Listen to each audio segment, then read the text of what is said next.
Varicose veins కి సరైన చికిత్స కోసం సంప్రదించండి ఎవిస్ హాస్పిటల్. కారుణ్య కర్పూర కటాక్ష నిరీక్షణేన తారుణ్య సంవలిత శైశవ వైభవేన ఆపుష్ణతా భువనమద్భుత విభ్రమేణ శ్రీకృష్ణ చంద్ర శిశిరీకురు లోచనం మే. ఓ కృష్ణచంద్రుడా, నా యొక్క కళ్ళని చల్లగా చేయమని కోరుతున్నాను. భాగవత కథాసుధ 5వ భాగంలోకి వచ్చాం. శ్రీకృష్ణ లీలలు వింటున్నాం. ఎందుకు యశోదానందులకి కుమారుడిగా జన్మించాడనే వివరం కూడా విన్నాం. ఇప్పుడు తర్వాత శ్రీకృష్ణ లీలలు తెలుసుకుందాం. సుఖమహర్షి నిరంతరాయంగా కృష్ణలీలల్ని పరీక్షణ్ మహారాజుకి తెలియజేస్తున్నాడు. కృష్ణుడి అల్లరి చేష్టలకు అప్పుడప్పుడు విసుకున్నా సహించలేక కోపగించిన గోకులంలో అందరికీ ఆయన అంటే పంచప్రాణాల పిల్లవాడంటే. అల్లరి చేష్టలు తలుచుకుంటే నిన్నేం చేశాడో తెలుసా, మొన్నేం చేశాడో తెలుసా అని ఒకళ్ళకొకళ్ళు చెప్పుకునేవాళ్ళు. మా ఇంట్లో మజ్జిగకుండ పగలగొట్టాడు మా పిల్లాడు అని ఒక ఆవిడ చెప్తే, మజ్జిగకుండ ఏమిటి, పాలకుండే పగలగొట్టేశాడు మా ఇంట్లో అని పక్కపక్క నవ్వుతూ చెప్పుకునేవాళ్ళట. అప్పటికప్పుడు కోపం వచ్చినా తలుచుకుంటే సంతోషం వచ్చేది. అతన్ని అల్లరి చేష్టల్ని పాటలుగా పాడుకునేవాళ్ళు, ఎంతో సంతోషంగా ఉండేవాళ్ళు. ఒకరోజు యశోదాదేవి పరిచారకులందరికీ తలా ఒక పని అప్పగించింది. అయితే అందరూ తలా ఒక పని మీద వెళ్ళిపోయారు. పెరుగు చిలికే మజ్జిగ చిలుక్కోవాలి, ఆ పనికి ఎవరు లేరు.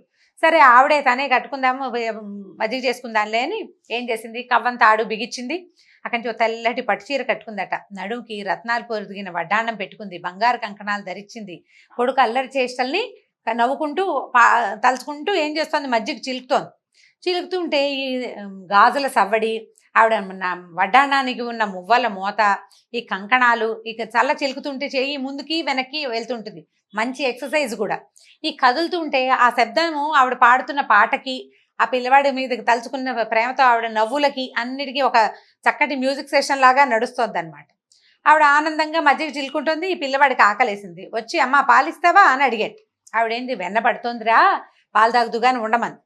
అయినా సరే ఓ పదే పదే పాలు కావాలి కావాలి నా చెయ్యి అని ఈ కవ్వని చేత్తో పుచ్చుకుంటున్నాడు. ఈ పుచ్చుకునే సరికల్లా ఏం చేశాడు, కవ్వాన్ని ఆపేస్తే తల్లి పాలిస్తుందని పిల్లాడి ఆలోచన అనమాట. ఆవిడ ఏం చేసింది, ఆ పెరుగు కుండ పక్కనే కవ్వాన్ని కొంచెం గోడ కానించి పెట్టి పిల్లాడిని ఒళ్ళో వేసుకుంది. ఇంతలో ఏమైంది, ఈవిడ దాలి మీద పాలకుండ పెట్టింది. ఇంట్లో పరిచారకులు ఎవరు లేరు. పాలు పొంగుతున్న శబ్దం వచ్చింది, కాగిన వాసన వస్తోంది. దాంతో ఈవిడ ఏం చేసింది, ఒళ్ళో ఉన్న పిల్లాడిని దించుకు పక్కన కూర్చోబెట్టింది. ముందు వస్తానని అనేసరికల్లా ఆవిడకి ఒళ్ళు మండిపోయింది. పిల్లవాడికి కోపం వచ్చేసింది. ఏం చేసిందట, పక్కనే పొత్రం కనబడుతుంది, సన్నికాళ్ళ మీద నూరే ఉంటాయి కదా, ఆ రాయి ఎత్తి పెరుక్కుండ పగలగొట్టేసేట. కొంచెం 4 ఏళ్ళు వచ్చినాయి, ఊహ బాగా వచ్చింది. దేంతో కొడితే ఏది పగులుతుందో తెలుసు అనమాట. కొట్టేసరికల్లా ఏం చేశాడు, పేరుకుండ కొట్టాడు. వెన్న పూర్తిగా అంతా కింద పడిపోయింది. అక్కడి నుంచి లోపల గదిలో చూస్తే ముందు రోజు తీసిన వెన్న పిడతల నిండా కనపడుతోంది. బోల్డ్ గుప్పెడు తిన్నాడు, నోట్లో వేసేసుకున్నాడు వెన్నంతా ఎత్తి. అక్కడి నుంచి 2 చేతులతోటి 2 గుప్పెళ్ళ వెన్న తీసుకున్నాడు. ఈవిడ పాలకుండా దింపి కింద పెట్టి చేతులు కడుక్కుని వచ్చేసరికల్లా ఏముంది, బాగా కనపడింది. మొత్తం పెరుకుండంతా పగిలిపోయింది, కనపడలేదు. ఆవిడకి ఒళ్ళు మండింది ఒక క్షణం. కానీ నవ్వొచ్చింది అనమాట. పిల్లాడికి మితిమీరిపోయింది అల్లరి. చుట్టుపక్కల ఇళ్ళ వాళ్ళంతా చెప్తుంటే నేను వినలేదు. సరే ఇవాళ ఒక దెబ్బ కొట్టైనా వీడిని లైన్లో పెట్టాలి, పిల్లాడిని ఎలాగా దారిలో పెట్టాలని ఒక చిన్న కర్రపొల పుచ్చుకుంది. ఇవి వెళ్ళి అటు ఇటు చూస్తే ఈ పిల్లాడు ఎక్కడున్నాడు, పెరట్లో ఒక రోలు ఉందట. ఆ రోలు తిరగేసింది. ఆ రోలు మీద కూర్చుని ఆ పక్కనే ఉన్న ఒక కోతి పిల్లకి తన చేతిలో ఉన్న వెన్న పెడుతున్నాడు. ఆవిడికి ఇది మరీ దుడుకు పని. తనకు తెలుసు కృష్ణుడికి కూడా, ఎందుకంటే కుండ పగలగొట్టాము, అది ఊరుకోకుండా మళ్ళీ లోపల నుంచి 2 గుప్పెళ్లతోటి వెన్న తీశాను. ఆ వెన్న పెట్టిదంతా కింద పడిపోయింది, ఇల్లు వాకిలి ఏకమైంది. మజ్జిగ కుండ కింద పడితే ఎంత జిడ్డు, అదంతా తుడుచుకుని కడుక్కోవద్దు తెలుసు. వాళ్ళ అమ్మ కోపం వచ్చిందని తెలుసు. సరే ఏం చేస్తున్నాడు, ఆ కూర్చుని ఉన్నాడు కదా, ఈవిడ వెనకాల వెళ్ళింది నిదానంగా. తల్లి దగ్గరకు వస్తుందని ఆవిడ నడువుకి వడ్డాండానికి మువ్వలున్నాయి, చేతులకు గాజులు, కాళ్ళకి పాంజేబులు, చీరల రెపరెపలు. ఈ శబ్దాలకి తల్లి వస్తుందని తెలుసుకుని పరిగెత్తేసరికల్లా ఇక ఆవిడ వెనకాల పరిగెత్తింది.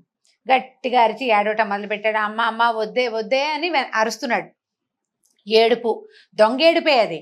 ఈ పరిగెడుతూ ఉంటే ఏమైంది, ఈ ఏడవటం, ఈ మొహం కళ్ళు పేస్తున్నాడు. కళ్ళ నిండా కాటికి పెట్టారు, మొహాన్ని కస్తూరి పొట్టు పెట్టారు. అదంతా చెరిగిపోయి బీభత్సంగా కళ్ళు మొహం ఏకంగా ఉన్నాయి. అసలే నల్ల పిల్లవాడు, ముఖం నిండా కాటుక.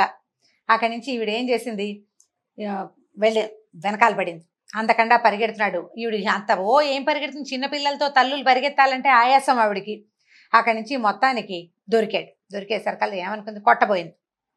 బేరమని ఇంకా పెద్ద శబ్దం పెంచేశాడు పిల్లాడు. సరే ఏమనుకుంది, కొట్టడం ఎందుకులే, కొట్టద్దు, పోనీ ఓ పని చేద్దాము, వీడికి బుద్ధి చెప్పాలనుకుంది ఆవిడ. కనుక్కుని ఏమనుకుంది, ఆ పక్కనే ఉంది కదా రోలు, ముందు రోలు మీద కూర్చున్నాడు కదా, ఆ రోల్ దగ్గరికి లాక్కొచ్చింది, చేయి పుచ్చుకుంది. రోలు కట్టేద్దాం అనుకుని ఏం చేసింది, ముందు ఈ కవ్వపు తాళ్ళు ఉంటాయి, కవ్వానికి కట్టేందుకు మజ్జిగ చిలకట అంటాడు, ఆ తాడు తెచ్చి వాడు నుంచోబెట్టింది. కట్టేద్దాం అనుకుంది, నడువుకి కడదాం అనుకుంది. అసలు చూడండి, ప్రపంచంలో లోపల బయట తేడా లేదు. పరబ్రహ్మం చిన్న స్వరూపం కాదు, ప్రపంచమంతా ఆవరించి ఉండేవాడు. ఆద్యంతాలు లేని వాడిని తాడుతో కట్టాలని అనుకుంటుంది. తల్లి అవటం వల్ల ఆవిడికి ఎంత భాగ్యం లభించిందో యశోదాదేవికి. ఈ తాడు పెట్టి కట్టబోయింది. ఎంత పిల్లవాడు, వాడి చిన్న చిరు బొజ్జ. ఈ తాడు దగ్గరికి రాలా. ఇదేమిటి, తాడు సరిపోలేదు, ఇంకో తాడు పట్టుకొచ్చింది, పాత తాడికి ముడేసింది, మళ్ళీ కట్టబోయింది. ఇప్పుడు తాడు ఇంత జానెడు తగ్గుతోంది, ఇంకో తాడు పట్టుకొచ్చింది. ఎన్ని తాళ్లతోటో కట్టబోయింది. మనం నిన్నటి దాకా చేసుకున్న కార్తీక దామోదర ప్రీత్యర్థం అని చెప్పుకున్నాను చూడండి, ఆ దామోదర నామధేయం ఇందువల్లే వచ్చింది. ఈ కట్టబోయింది, కట్టి ఆవిడికి విసుగు పుట్టింది, ఆయాస పడిపోతోంది. మళ్ళీ వదిలేయటం, ఇంకో తాడు వెతుక్కురావటం, ఈ లోపల ఈ పిల్లాడు వెళ్ళిపోతాడేమో అని కంగారు, హైరానా. ఈ తల్లి చెమటలు కక్కేస్తుంటే ఈయనకి జాలేసింది. అబ్బో అమ్మ ఆయాస పడుతోంది, సరేలే అని ఏం చేసింది, ఆ చిన్న బొజ్జ ఆవిడకి సరిపడా సైజుకి తగ్గిపోయింది. 10 తాళ్లతోటి కూడా కట్టలేని బొజ్జ ఒక తాడుతోటే కట్టేసేసింది. సరే ఏం చేసింది, తాడుతో కట్టుకొని ఇచ్చాడు. కట్టిన తర్వాత ఏం చేసింది, రెండో కొస రోలుకేసి కట్టేసేసి అందరూ అయ్యో పోన్లేమ్మా పిల్లాడమ్మా అంటే, సరేలే నా పిల్లాడు, నా ఇష్టం, అల్లరి చేస్తున్నాడు, ఓ దెబ్బ కొడితే ఏడుస్తాడని తాడేసి కట్టేననుకుని వెళ్ళిపోయింది లోపలికి, ఇంటి పనులు చక్క తెచ్చుకోవడానికి. సరే కృష్ణుడు అటు ఇటు చూశాడు. కొంత దూరంలో 2 పెద్ద పెద్ద మద్ది చెట్లు నిటారుగా కనపడుతున్నాయి. ఇవేమిటట, యక్షులకి రాజైన కుబేరుడి కుమారుడు ఇద్దరు, నలకూబరుడు మణిగ్రీవుడు అనేవాళ్ళు నారదుడి శాపానికి గురయ్యి ఇట్లా మద్ది చెట్లుగా మారిపోయారు. మారిపోయేసరికల్లా ఈయన అడిగాడు, ఇదేమిటి ఇలా ఎందుకు జరిగిందని ఈయన అడిగాడు. అడిగితే పూర్వం ఆయన ప్రశ్న కూడా చాలా చక్కగా అడిగాడు. కుబేరుడు శివుడు అనుచరుడు, కుబేరుడు కుమారులు కూడా శివుడు అనుచరులే. ఎందుకంటే కుబేరుడు, మనం చూడండి, శివుడు లక్ష్మీకారకుడు, ఐశ్వర్యదాయకుడు అంటాం. ఐశ్వర్యం ఎవరి వల్ల వస్తుంది, ఐశ్వర్యం అంతా ధనం అంతా ధనపతి కుబేరుడు. శివుడాజ్ఞ వల్లే కుబేరుడు మనకు ఐశ్వర్యాన్ని ఇస్తాడు. అంటే కుబేరుడు శివుని యొక్క గణాలలో ఒకడు, అంతే కదా. ఇప్పుడు అతని కుమారులు శివగణంలోనే ఉంటారు వాళ్ళు కూడా. మరి అలా ఉన్నప్పుడు వాళ్ళకి నారదుడు ఎందుకు శాపం ఇచ్చాడు అని పరీక్షిన్ మహారాజు సుఖ మహర్షిని అడిగాడు. అడిగితే ఆయన ఏం చెప్తున్నాడంటే, వీళ్ళకి ఏంటంటే నిజంగానే వాళ్ళు శివభక్తులు, శివుని సేవకులే, కానీ వాళ్ళకి తండ్రి ఐశ్వర్యం చూసుకుని తమంతటి వాళ్ళు లేరని ఒక గర్వం. ఏ తప్పు చేసినా చెల్లిపోతున్నానే. ఇప్పుడు కూడా మనం అలాంటి వాళ్ళని చూస్తుంటాం. తండ్రుల ఐశ్వర్యం పిల్లలకి గర్వకారణంగా ఉంటుంది. అందులో తమ ప్రతిభా పాఠవాలు ఏమీ లేకపోయినప్పటికీ నేనెవరో తెలుసా అని ప్రశ్నించే వాళ్ళు బోల్డ్ మంది కనపడతారు, కోకొల్లలు. ఇప్పుడు ఉన్నదంతా అదే మనకి ప్రజ. అయితే వీళ్ళు ఏం చేశారు, బాగా మద్యం సేవించి కొందరు అప్సర స్త్రీలను వెంట పెట్టుకుని కైలాస పర్వతం మీద ఉన్న ఉద్యానవనాల్లో స్వేచ్ఛగా విహరిస్తూ ఉండేవాళ్ళట.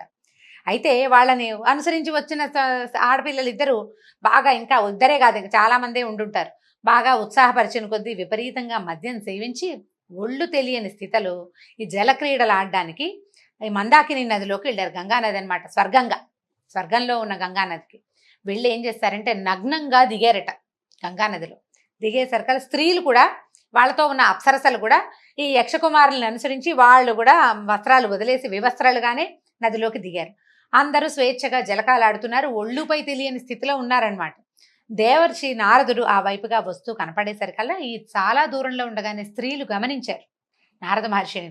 కంగారు పడుతూ గట్టుకు వచ్చేసి వస్త్రాలు ధరించి నారదుడికి నమస్కరించారట.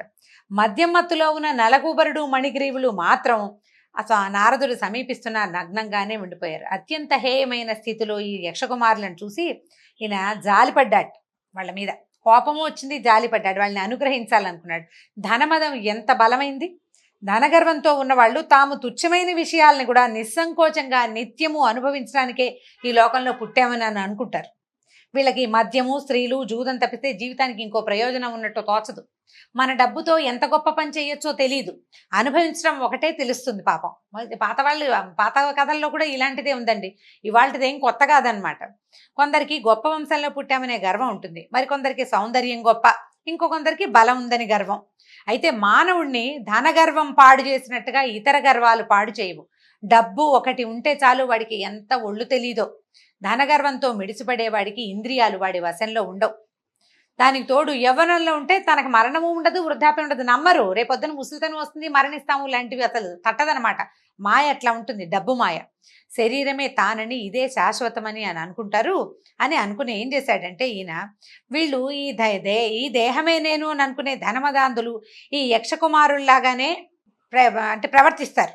ధనమదంతో కళ్ళు మూసుకుపోయిన వాడికి కళ్ళు కనిపించేలాగా చేసే దివ్యాంజనం ఏంటంటే దరిద్రమే, వాడికి ఏమీ లేకుండా చేసేయాలి. అందుకని ఏం చేశాడు ఈయన, ఈ వస్త్రాలు ఉన్నాయో లేవో కూడా తెలీదు వీళ్ళ డబ్బు కొవ్వుతోటి అని చెప్పి ఏం చేశాడంటే వీళ్ళని వస్త్రాలు అవసరం లేని వృక్షాలుగా మారిపోండ్రా మీరు అని శపించాడట. శపించినా వాళ్ళు వృక్షాలుగా మారినా కూడా వీళ్ళకి ఆలోచించే శక్తి ఉంటుంది, పూర్వజన్మ స్మృతి పూర్తిగా ఉంటుంది. అనుక్షణం పశ్చాత్తాపంతో దహించుకుపోయి దోషం పోగొట్టుకుంటారు, తర్వాతైనా తప్పులు చేయకుండా ఉంటారని శపించాడు. శపించి ఎలా చెప్పాడంటే 100 దివ్య సంవత్సరాల తర్వాత వసుదేవుడనే యాదవరాజుకి కుమారుడిగా కృష్ణుడనే నామధేయంతో శ్రీమన్నారాయణుడు భూలోకంలో అవతరిస్తాడు. అతను సమీపించగానే వీరు శాప విముక్తులవుతారని మనస్సుతోటే శపించాడట. వెంటనే ఈ నలకూబరుడు మణిగ్రీవుడు ఇద్దరు నందవ్రజంలో ఉండే ఎక్కడైతే వీళ్ళు రాబోతారో తర్వాత 100 దివ్య సంవత్సరాల తర్వాత అనమాట, అప్పటిదాకా ఈ మద్ది చెట్లుగా మారిపోయి అక్కడ ఉండిపోయారు. అంటే ముసలి చెట్లు, 100 దివ్య సంవత్సరాల వయసు ఉంది ఆ చెట్లకి. అక్కడ ఈ నారదుడు శ్రీహరి భక్తుల్లో ప్రముఖుడు కదా, ఆ భక్తుడి మాట నిజం చేయాలని పూనుకుంటాడు భగవంతుడు. భక్తుడు ఏదంటే అది నిజం చేయటమే ఆయన పని. ఏం చేశాడు, ఈ పొట్ట కట్టిన రోల్ని కష్టపడి ఈడ్చుకొచ్చాడు. 4 ఏళ్ల పిల్లాడు రోలు లాగొద్దు, లాగాడు. ఏం చేశాడు, మెల్లిగా జంట మద్ది చెట్ల దగ్గరికి వెళ్ళాడు. ముందు ఏం చేశాడు, తను దూరాడు ఆ 2 చెట్ల మధ్యలోకి. దూరిన తర్వాత ఈ రోలు ఇట్లా నిలువుగా ఉంది కదా, దాన్ని అడ్డంగా లాగాడు. అడ్డంగా లాగడానికి ప్రయత్నం చేశాడు. ఎట్లా కనపడింది అది, చిన్నవాడు కాబట్టి చెట్ల మధ్యలో ఉన్న చిన్న సందులో నుంచి దూరిపోయాడు, చిన్నపిల్లవాడు కాబట్టి. ఈ అడ్డంగా పడి ఉన్న రోలు దూరడానికి సందు సరిపోలా, లేత బొజ్జ మీద ఉన్న తాడు బిగుసుకుపోయింది. గట్టిగా లాగాడట. లాగేసరికల్లా కృష్ణుడికి ఏం కాలేదు, కానీ ఆ రోలు కలిగించినటువంటి ఒత్తిడికి 2 మహావృక్షాలు ఫెళమని పెద్ద శబ్దం చేస్తూ కూలిపోయినాయి. కూకటి వేళ్లతో సహా కూలిపోయినాయట. ఈ చెట్లలోంచి నలకుబరుడు మణిగ్రీవుడు ఇద్దరు తమ దోషాలు తొలగి గొప్ప కాంతితో వెలిగిపోతూ పైకొచ్చారు. వాళ్ళిద్దరూ కృష్ణుడిని స్తుతించి, మహానుభావ నీ వల్ల మాకు ఇక్కడి నుంచి ఈ మానవలోకం నుంచి విముక్తి లభించింది, ఇక ముందు ఇలా గర్వంతో మదించిపోయి ఉండము, మా బుద్ధి తెలుసుకున్నామని ఆయనకి అపరాధాలు చెప్పుకుని వెళ్ళిపోయారు. అయితే ఈ చెట్లు పడిన శబ్దం గోకులం అంతా వినపడింది. ఎక్కడో ఏదో పడిందన్నారు, పెద్దవాళ్ళంతా పరిగెత్తుకొచ్చారు. 2 మహావృక్షాలు పక్కపక్కనే పడిపోయినాయి. వాటి మధ్యలో ఉన్న కృష్ణుడు పొట్ట కట్టిన రోలుని లాగడానికి ప్రయత్నిస్తున్నాడు. రోలు ఇంకా చెట్లకు అవతలే ఉంది, పిల్లాడి ఇవతలున్నాడు, లాగుతున్నాడు. చెట్లు ఎందుకు పడిపోయాయి, వాటి మధ్యలో నుంచి ఈ పిల్లాడు ఎట్లా వచ్చాడు, ఇంత చెట్లు పడిపోతే ఈ పిల్లాడు ఇంకా నవ్వు మొహం పెట్టుకుని రోల్ లాక్కుంటున్నాడు. భయపట్టల్లా, భయం లేదని అందరూ ఆశ్చర్యపోయారు. అక్కడ దూరంగా ఆడుకుంటున్న పిల్లలు ఏం చెప్పారంటే, కృష్ణుడు రోల్ ఈడ్చుకుంటూ వెళ్ళాడు, ఆ సందులో రోల్ పట్టలేదు, వాడేమో బయటకు వచ్చేసాడు, ఆ రోల్ లాగాడు, అంతే చెట్లు పడిపోయినాయి. తర్వాత 2 మనుషులు వచ్చారు అక్కడికి అని చెప్పారు. చెప్పేసరికల్లా చిన్నపిల్లాడు అంతంత చెట్లను ఎట్లా లాగుతాడు, అసలు ఆ రోల్ ఎట్లా ఈడ్చుకొచ్చాడు, వీడి శక్తి అని ఆశ్చర్యపోయారు వాళ్ళు. అక్కడి నుంచి ఏం చేశాడు నందుడు, గబగబా అన్నాడు, కట్టును తాడు ఓడదీసి భార్యని ఏం కేకలేశాడు, పిల్లాడికి రోల్ కడతావా అనో ఏదో అనే ఉంటాడు, అనకుండా ఎందుకుంటాడు, నాన్నలు కేకలేరు అమ్మల్ని, అట్లా కట్టేవో చూడు పిల్లాడు అక్కడ పడ్డాడు, కాస్తుంటే ఆ చెట్టు పిల్లవాడి నెత్తిని పడిపోను అని ఏదో కేకలేసుకున్నారు. తర్వాత ఈ పిల్లాడిని ఎత్తుకుని తీసుకుపోయారు. అక్కడి నుంచి కొంచెం అల్లరి తగ్గించాడట. గోపికలు ఆడిచ్చినట్టు ఆడిచ్చేవాళ్ళు అందరూ. అది ఎగురు దూకు డ్యాన్స్ చెయ్యి అనేవాళ్ళు, చేస్తూ ఉండేవాడు. చూడండి, ప్రపంచంలోని సృష్టి స్థితి లయాల్ని తనకే క్రీడ భగవంతుడికి. ఆయన ఈ గోపికలు ఎట్లా ఆడిస్తే అలా ఆడుతుండేవాడు. నాట్యం చేయమంటే చేసేవాడు. అక్కడి నుంచి ఏం చేసేవాళ్ళు, చిన్న పనులు చేయించేవాళ్ళు. పిల్లలకి అల్లరి తగ్గించాలంటే ఏం చేయాలి, ఇప్పుడు మనం కూడా చేస్తున్నాం, ఆ పీట పట్రా, ఈ గ్లాస్ తీసుకెళ్ళి పెట్టు, ఆ కుండ ఎత్తుకురామ్మా, ఆ దోణ్ణి విప్పమ్మా అని ఇలాగ ముద్దుగా చిన్న పనులు చేయిస్తే వాళ్ళ వెనకాల పడి పనులు చేస్తుండేవాడు. ఎట్లా కనపడేదంటే దేవతలందరూ అనుకునేవాళ్ళు, తనని ప్రేమించే వారికి భగవంతుడు ఎంత వశంవదుడుగా ఉంటాడో, ఎంత ప్రీతిగా వాళ్ళు చెప్పినవి వాళ్ళు అడిగినవి చేసి ఇచ్చేస్తాడో కనపడేటట్టుగా ఎవరు ఎట్లా ఆడిస్తే అట్లా, ఎవరు ఏ పని చెప్తే ఆ పని చెప్తూ గోపికల వెనకాల పడి తిరుగుతూ ఉండేవాడట. తర్వాత కృష్ణలీలని మళ్ళీ వచ్చే భాగంలో తెలుసుకుందాం. నమస్కారం.